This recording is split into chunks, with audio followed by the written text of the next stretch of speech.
চাউলের দামও ঊর্ধ্বগতি, তেলের দামও ঊর্ধ্বগতি। 1 লাফে 14 টাকা প্রতি লিটারে বাড়লে এটা তো আমাদের জন্য কষ্টকর। একটু কমের ভিতরে থাকলে সবাই নিয়ে খাইতে পারবে। যারা সাধারণ ক্রেতা তাদের জন্য অনেক কষ্ট হয়ে যায়, দিনমজুরদের জন্য কষ্ট হয়ে যায়। যদি আরো একটু কমানো যায় তাহলে সবার জন্য একটু উপকার হয়।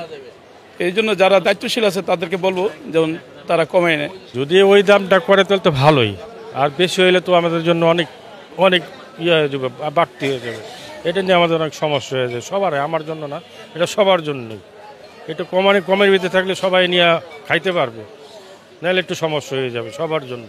দাম বাড়লে আমাদের সমস্যা, এটি আমাদের কেনাকাটা করতে সমস্যা, কামাই তো নাই। আসলে ক্রেতা হিসাবে আমরা তো সাধারণত নিম্ন-আয়ের মানুষ, আমরা সাধারণ জীবনযাপন করি।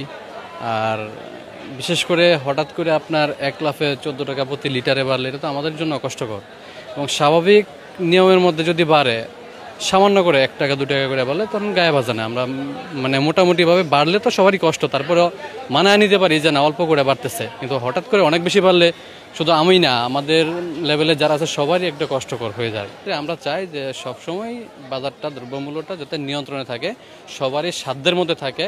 যাদের হিউজ পরিমাণ টাকা আছে তাদের তো সমস্যা নাই, আমরা তো যারা নিম্ন-আয়ের মানুষ তাদের জন্য কষ্টকর হয়ে যায়। এই জন্য নিয়ন্ত্রণে থাকলে সবার জন্যই ভালো। তেল ছাড়া তো কিছুই রান্না করা যায় না, তো তেলের দাম যদি বৃদ্ধি করে তাহলে তো মানুষ কিভাবে চলবে? এবং চাউলের দামও ঊর্ধ্বগতি, তেলের দামও ঊর্ধ্বগতি, সব কিছুই তো তাহলে ঊর্ধ্বগতির দিকে যাবে।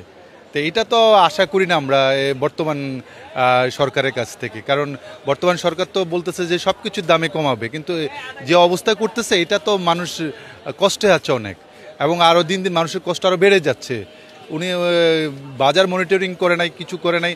এখন এসে দেখুক বাজারের কি অবস্থা, বাজার অবস্থা যথেষ্ট খারাপ, এবং দিন দিন দ্রব্যমূল্যের দাম বৃদ্ধি পেতে